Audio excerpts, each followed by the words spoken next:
Bom, então eu vou falar para vocês hoje sobre a Madame Curie, né? Que se chamava Maria Salomé Sklodowska, porque ela era polonesa. Nasceu na Polônia e depois se tornou Madame Curie porque ela se casou com o Pierre Curie. E então as mulheres, naquela época como hoje, adotam o nome do marido, mas ela ficou famosa então como Marie Curie, né?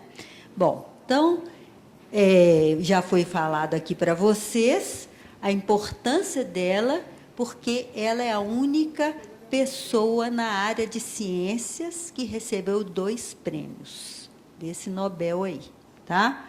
Um em física e outro em química. O Linus Pauling, que é muito conhecido, também tem 2 desses prêmios, mas um é em química, mas o outro é da paz, né? Vocês sabem disso.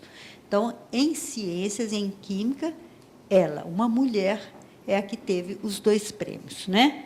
Então, por causa disso, foi instituído este ano, como vocês estão vendo ali, 1911, não é? Foi o Prêmio Nobel da Química. Então, está fazendo 100 anos agora, e esse ano, então, foi considerado o Ano Internacional da Química, tá?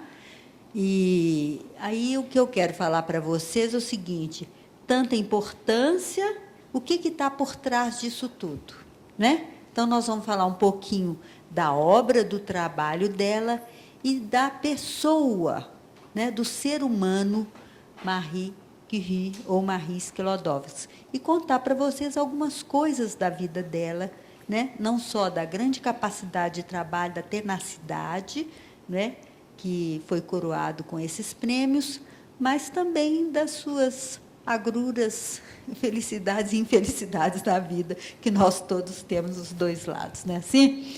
Bom, então vamos ver aqui.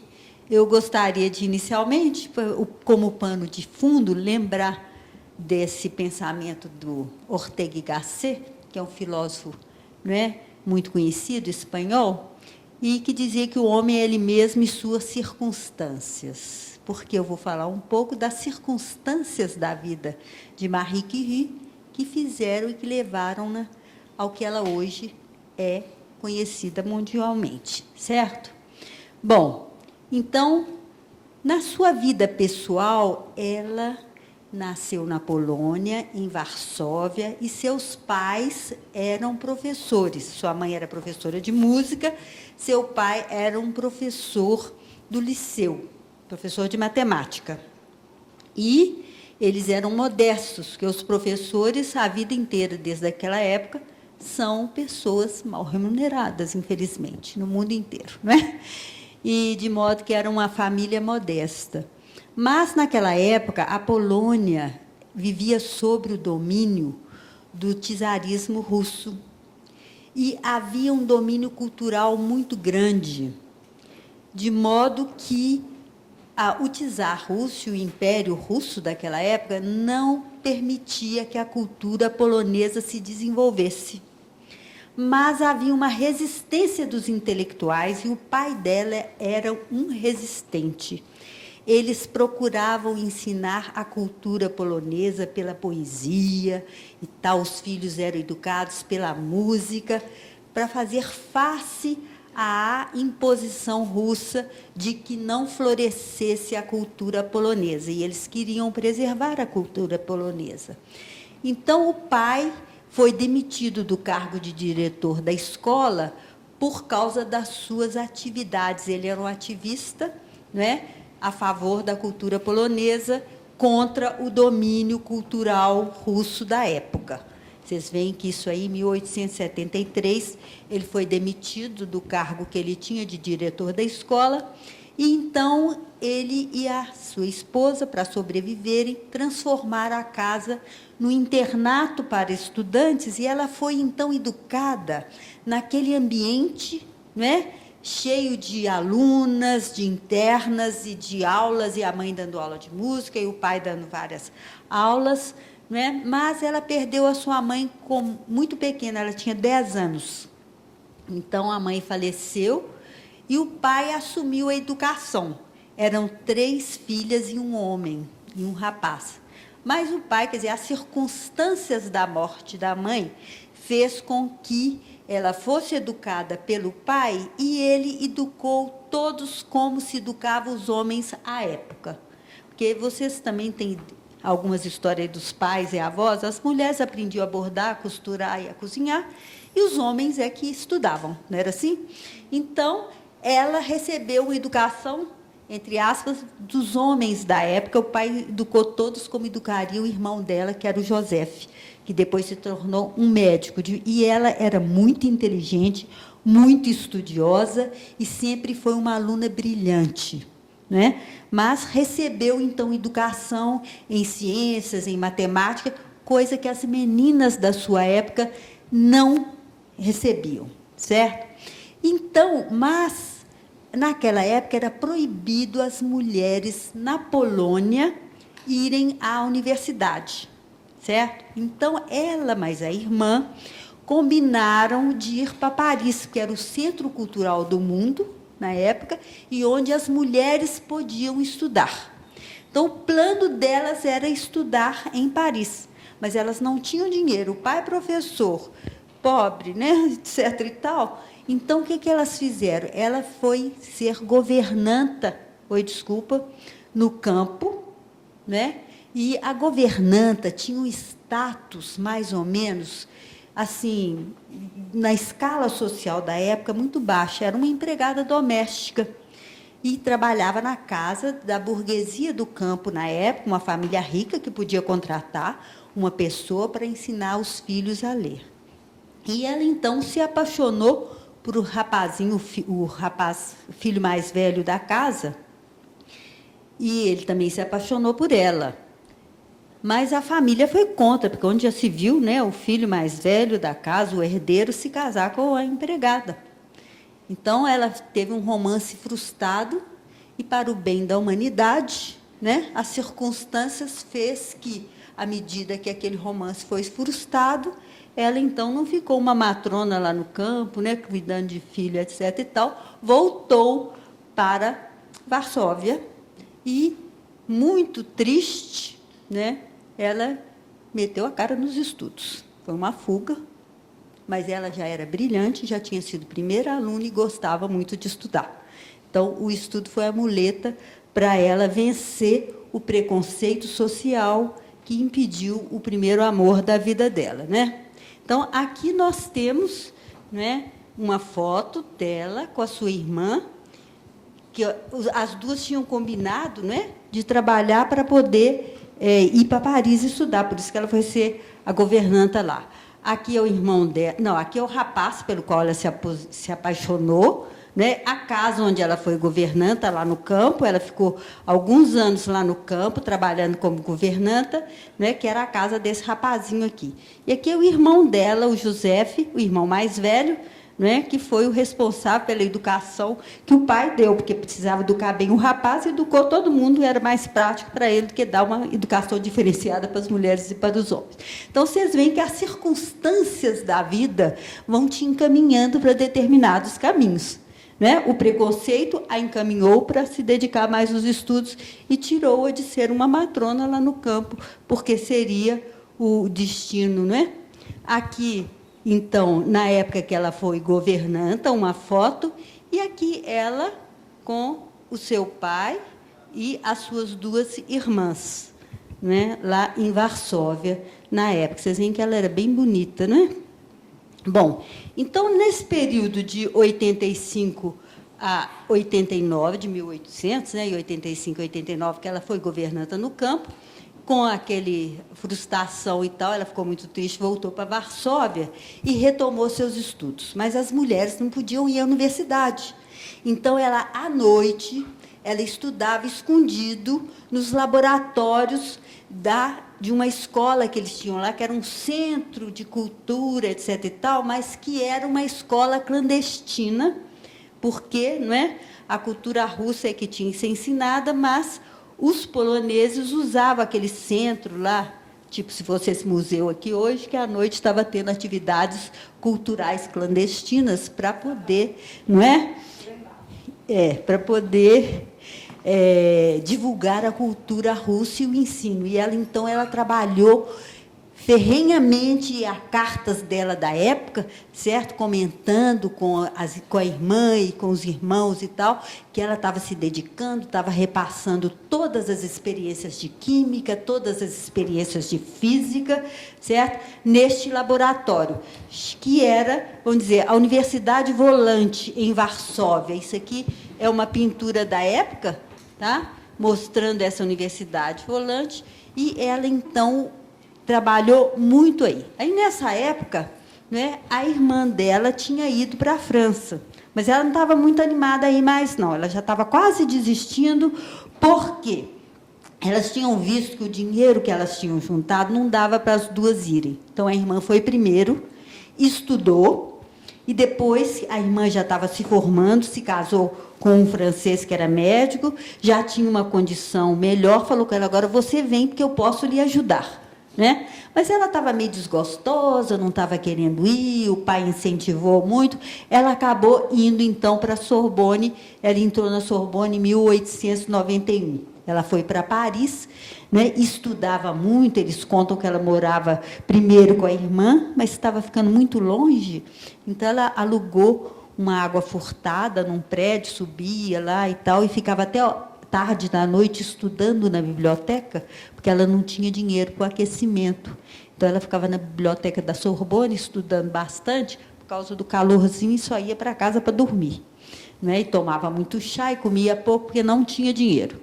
Mas, em 1893, 2 anos depois, então, ela obteve o título de bacharel em física em primeiro lugar, que foi, né, um feito, uma mulher frágil, bonita e inteligente. Né? Então, foi a primeira mulher que passou num primeiro lugar num curso de física também na Sorbonne. E, em 1894, um ano depois, ela tirou o bacharelado de matemática. Aí eu imagino que, um pouco com preconceito, ela ficou no segundo lugar, porque mulher não pode. Na França, imagina mulher em primeiro lugar na matemática. Né? Então, realmente, deve ter tido alguma coisinha aqui. E ela ficou, então, ela conheceu o Pierre numa festa de polonês lá, e ele ficou muito impressionado com ela, porque ele já era professor na Sorbonne, ela era aluna, e ele ficou impressionado com aquela moça tão inteligente, tão culta, e que ela gostava muito de poesia. Ela era muito culta, porque o pai tinha educado eles com muita cultura, não é? E ele a pediu em casamento. Então, diz os biógrafos que ela não aceitou, porque ela ainda estava meio assim, ainda tinha aquela mágoa do primeiro amor frustrado. Mas, então, ela começou a gostar do Pierre. E ela, então, tinha um drama, porque o sonho dela era se formar em Paris e voltar para a Polônia, e trabalhar em favor do povo dela, da cultura, da disseminação da cultura polonesa, e lutar para que todas as mulheres também pudessem estudar. Então, se ela casasse com Pierre, ela não ia voltar para Varsóvia. Aí ele propôs a ela que ele podia, então, morar na Polônia, ele mudaria para lá. Mas aí ela, então, tomou a decisão, falou: não, se você for para a Polônia, não vai dar muito certo, porque você não vai ter muita vez lá. E ainda mais com o domínio cultural russo, que não deixa florescer a cultura polonesa, vai ser muito complicado. Né? E aqueles czares russos eram muito bravos. Né? Então, o que aconteceu? Ela casou-se com Pierre, né? E resolveu, então, ficar em Paris. Então, aqui é uma foto dela, na época, já na casa dela, com Pierre, e aqui o Pierre Curie. Então, ela se chamava Maria Skolodowska, passou a se chamar Marie Curie. Né? Então, aqui uma foto dos dois. E esta foto é uma foto deles na lua de mel.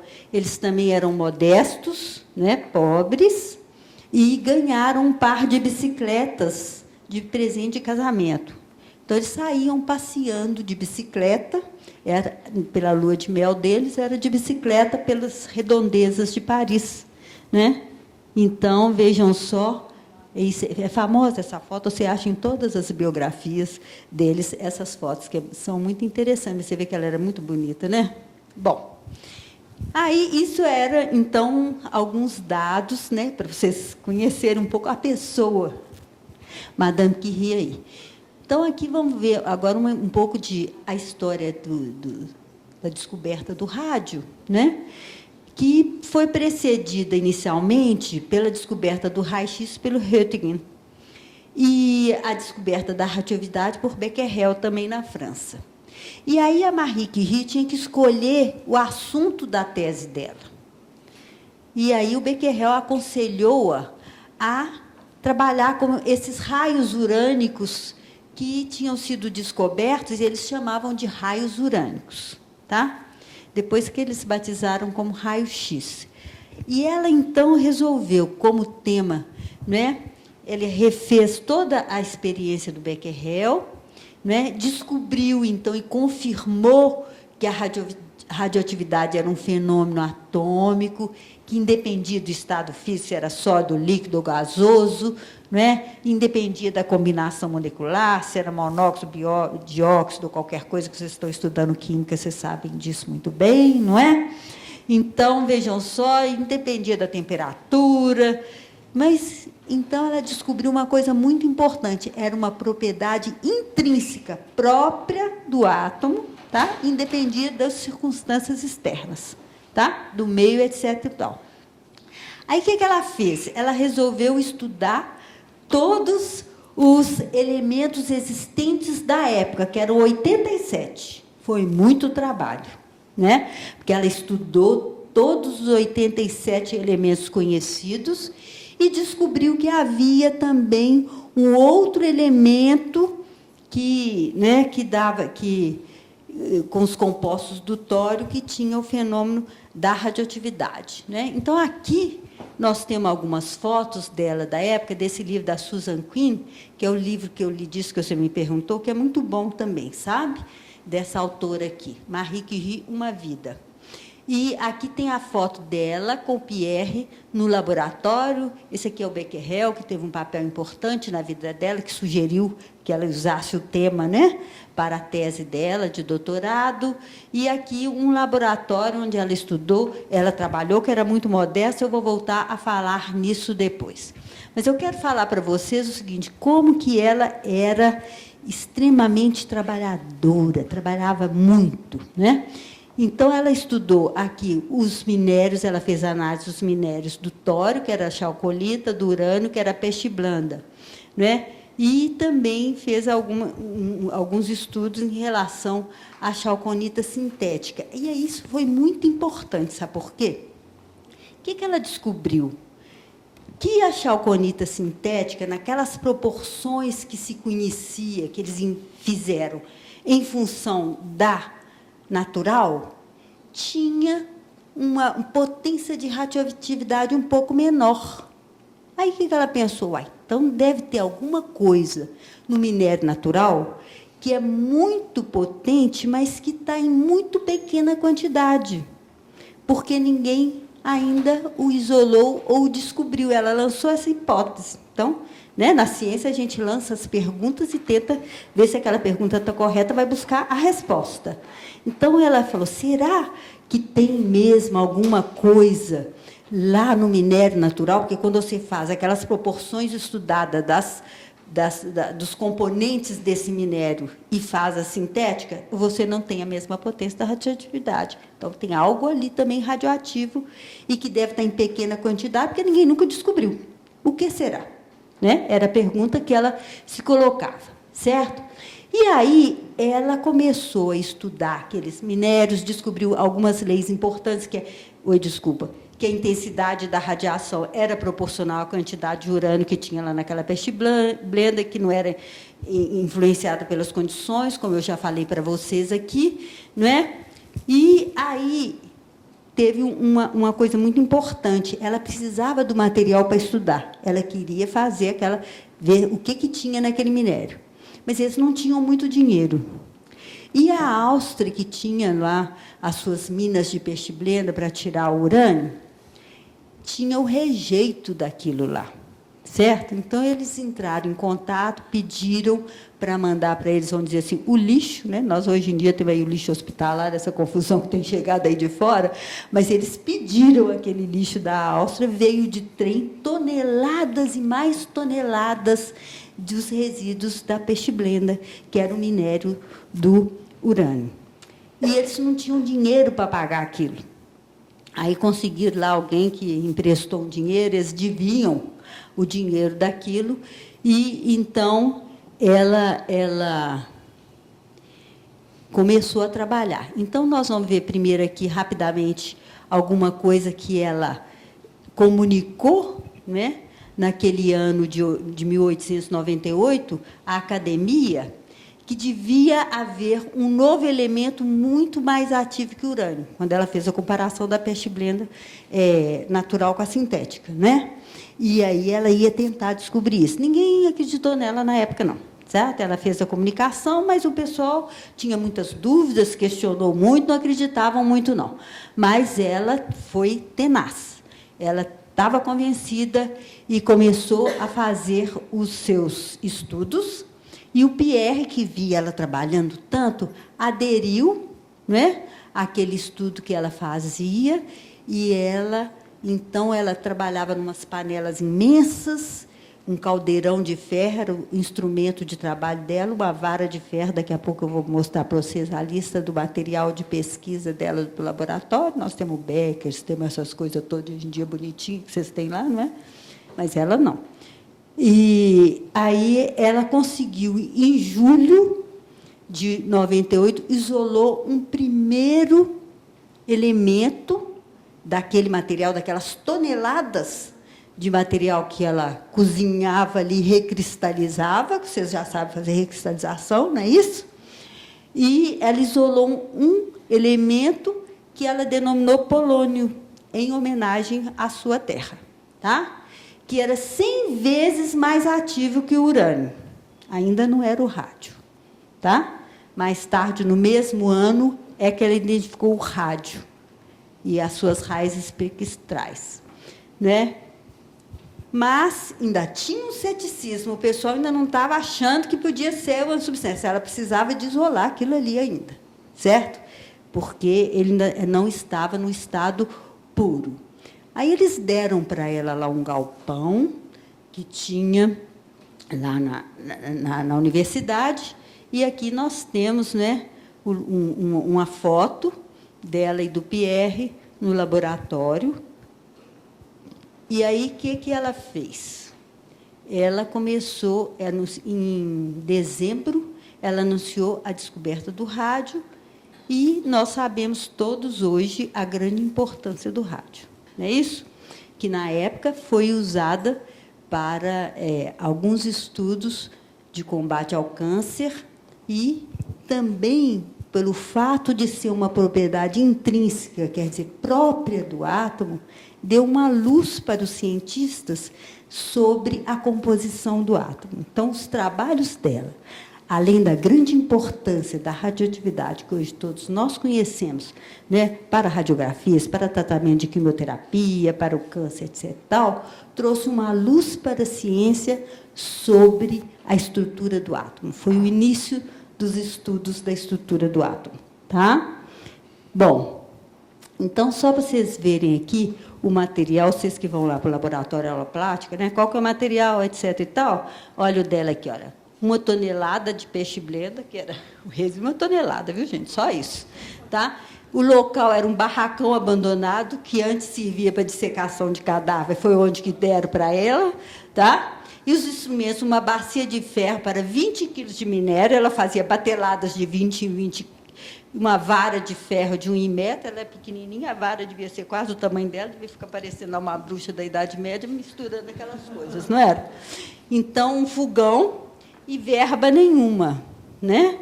Mas eles tinham muita vontade, muita garra, muita curiosidade científica. Então, foram 4 anos de trabalho. Turma, vocês já fizeram recristalização no laboratório? Olha lá, ó, 10 mil recristalização. Gostaram? Né? 32 trabalhos publicados, e depois de tanto trabalho, ela conseguiu 100 miligramas do rádio na forma do cloreto de rádio. Certo? Foi, vamos dizer assim, o ponto de partida de tudo que se teve de evolução e de importância nessa área para a humanidade. Então, aqui vejam só o maravilhoso barracão onde ela trabalhava, que era o laboratório, né, que tinha servido para dissecação de cadáveres. E dizem que o Rutherford foi lá visitá-los e, quando entrou, falou assim, não achou que era sério. Porque, quando ele viu aquele local, mas, quando ele viu o trabalho, o que eles estavam fazendo, o caderno de laboratório que eles mostraram para ele, ele aí ficou impressionado com a tenacidade, com a garra, com a coragem. Quer dizer, quando a gente acredita numa coisa, né, até sem verba, ela fez o que ela fez. Né? Então, aqui para vocês verem, então, as condições de trabalho que eles tiveram para trabalhar com aquela tonelada de minério de 20 em 20 quilos e fazer 10 mil recristalizações. Bom, então, aqui só para ilustrar, né, nós temos aqui um átomo de hélio, que vocês já conhecem muito bem, e o minério da peste-blenda, né, que é o minério do urânio. Tá bom? Bom, finalmente, essa luta heróica dela teve uma consagração. Ela defendeu a tese em 1903 e foi a primeira mulher do mundo doutora em ciências físicas. Ela foi a primeira em muitas coisas. Ela foi a primeira mulher que deu aula na Sorbonne, ela foi a primeira mulher que teve doutorado, ela foi a primeira mulher que deu aula num colégio lá antes de um colégio de filles, colégio para as moças, lá em Paris, né? Porque só um homem que era professor, etc. e tal. E, em 1903, como coroamento dos seus trabalhos, por ter, né, descoberto tantas coisas e tantas leis em relação à reatividade, juntamente com Becquerel e com Pierre Curie, ela recebeu o Prêmio Nobel da Física. Continuou seus trabalhos, né? E, então, tem uma coisa importante que eu queria comentar com vocês depois, é que ela não patenteou o processo que ela desenvolveu. Por quê? Porque ela achava que o conhecimento é propriedade da humanidade e que todos podiam utilizar o processo. E ela disponibilizou para todo mundo os seus conhecimentos, porque era para o bem da sociedade. Então, generosa, não é verdade? Bom, então o rádio, né, destrui células e tal, cura lúpus, tumores, certos tipos de câncer, vocês sabem disso, né, e causou uma repercussão mundial na época, porque foram grandes esperanças para a medicina, e hoje nós já vivemos, todos usufruímos, temos algum parente que já fez, né, alguma radioterapia, alguma coisa importante, todo mundo aqui já fez radiografia, faz radiografia de dente, ao menos, né? Bom, então, tem aplicações na física, na química, na biologia, etc. Tal. E ela foi a primeira mulher doutora em ciências e o primeiro prêmio Nobel. Aqui tem, então, um retratinho dela, com o Pierre, naquela época, e aqui já é um retrato de algum tempo mais tarde, com a sua filhinha lá, ó, tá? Que depois veio ganhar o prêmio Nobel também. A filha dela ganhou o prêmio Nobel também. Vocês vão ver no próximo filme, né, que a família, né, teve 3 prêmios Nobel na família. A filha, ela que educou a filha, e eles davam aula, etc. e tal, e a menina ganhou o prêmio Nobel daí uns anos. Então, em abril de 1906, ela ficou viúva. Porque o Pierre, vocês imaginam, gente, que eles trabalhavam ali naquela sopa de radioatividade. Ninguém sabia ainda o que a radioatividade fazia com a saúde. Na verdade, todo mundo hoje sabe, que vê nos jornais o que aconteceu, o acidente de Chernobyl, depois a turma morre, das câncer, etc. e tal, né? Mesmo Hiroshima, a bomba atômica, as consequências graves. Olha, o caderno dela, até hoje, é guardado numa caixa de chumbo e radioativo para chuchu. 100 anos depois, porque elas estavam todas impregnadas. Eu não sei como é que ela viveu tanto, ela ainda viveu até 66 anos. Mas o Pierre estava muito fraco, eles não sabiam porque que ele andava tão fraco, e ele foi atropelado por uma carruagem. Parece que ele teve uma tonteira, foi atravessar a rua, e naquela época era carruagem, né, gente? Hoje você morre atropelado na Afonso Pena, mas naquela época era carruagem. Ele morreu atropelado por uma carruagem, E ela, então, foi nomeada para a cátedra dele na Sorbonne.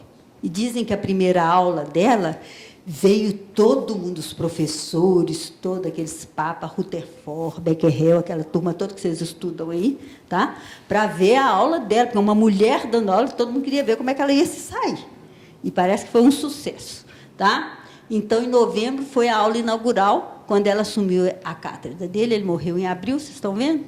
E, em 1911, ela recebeu o Prêmio Nobel da Química. Aqui nós temos, então, uma foto, né, do diploma que se recebe. Agora, vejam só, Marie Skłodowska-Curie, porque ela manteve o nome Skłodowska também. Agora, vocês veem como é que muda, porque a filha dela se casou com o Joliot, que aí pediu para botar Curie no nome dele, porque aí elas já eram famosas, aí ele ficou Joliot-Curie. Inverteu, o homem quis o nome da mulher. Vocês estão vendo que as coisas mudam, né? Está dando tempo aí, eu esqueci de marcar, a hora que der meu tempo aí, vocês avisam, já estou acabando. Bom, então, vejam só o que estava escrito naquele diplominha. Em reconhecimento pelos seus serviços para o avanço da química, com a descoberta dos elementos rádio e polônio, o isolamento do rádio e o estudo da natureza dos compostos destes elementos. Certo?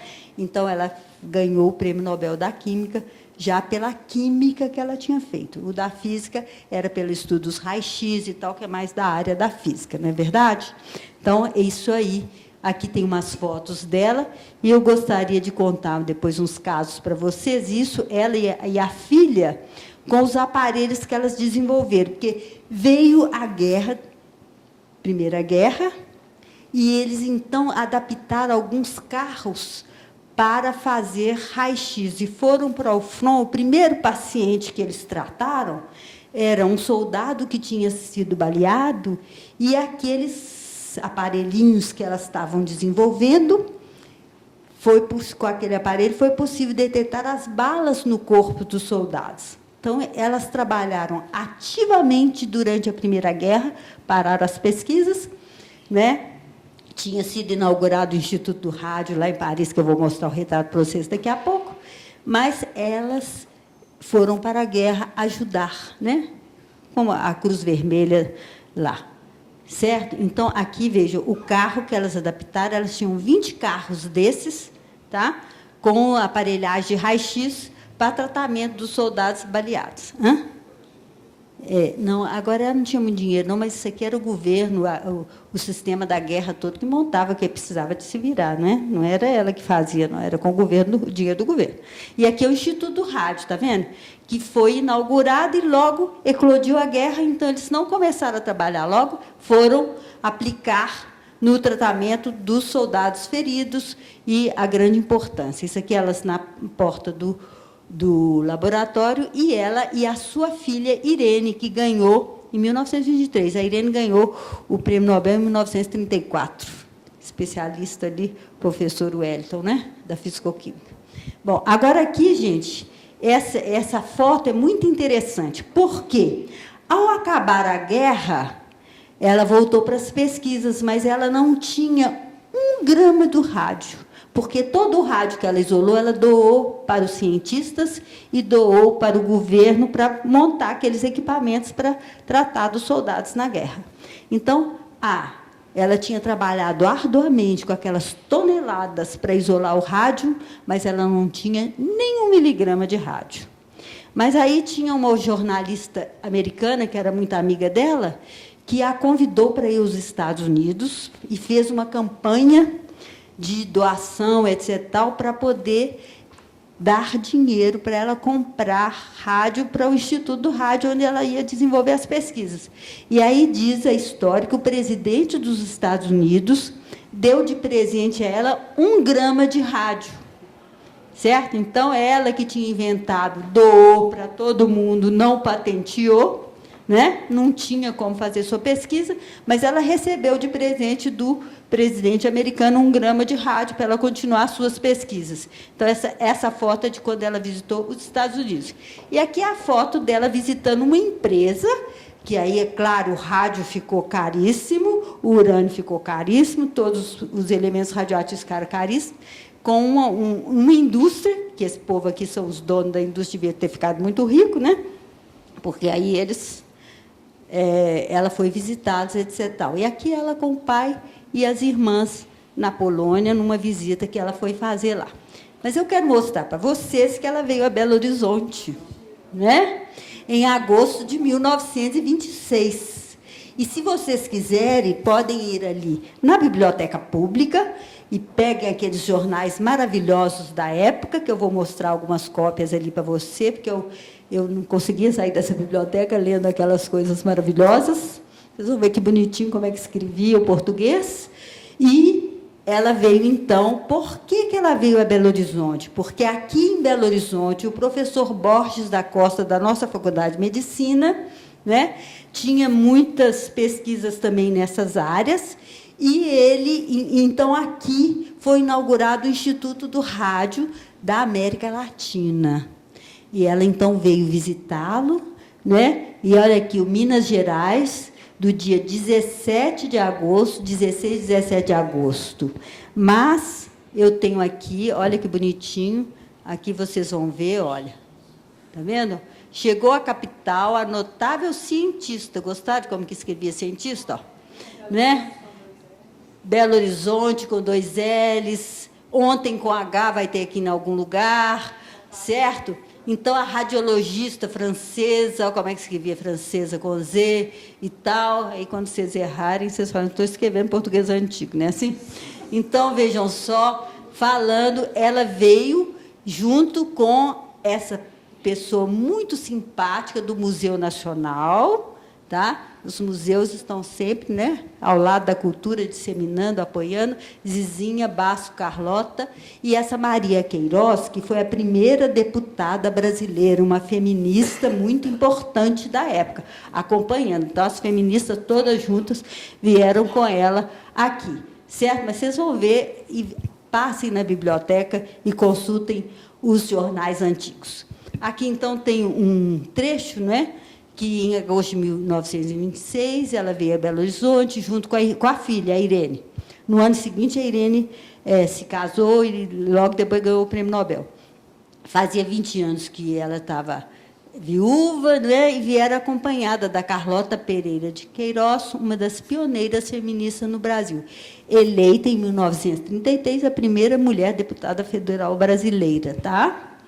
Bom, e a razão da presença era, então, o Instituto do Rádio. Né? O professor João Amilcar, do Centro de História da Medicina, na Faculdade de Medicina, vocês visitem lá, que é muito interessante também, eles têm muitas coisas sobre a medicina e a história da medicina em Belo Horizonte.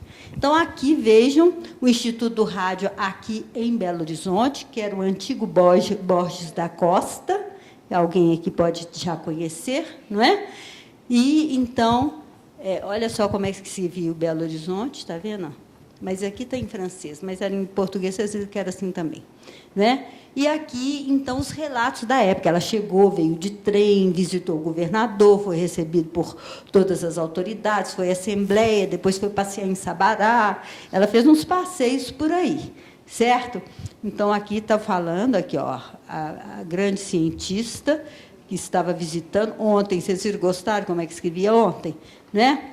Então, agora, o programa de hoje, que era dia 18, ela chegou dia 17, era que ela vai visitar diversos estabelecimentos do capital e realizará um passeio à Lagoa Santa. Ela foi passear em Lagoa Santa, viu?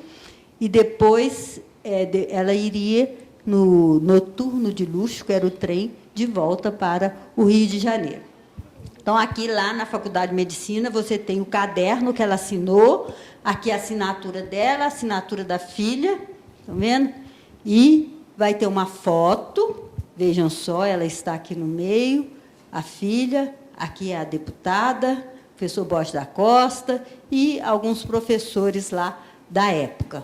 Né? E olhem que interessante, eu até marquei aí, porque tiveram o privilégio de ouvi-las na conferência alguns alunos.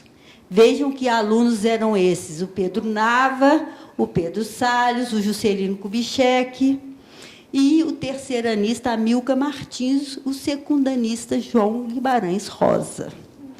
Então, esses eram os alunos, alguns dos alunos que estavam lá assistindo a conferência, né, na Faculdade de Medicina, ok? Então, aqui agora é só falando que ela fez essa conferência, que visitou lá algumas pessoas, né?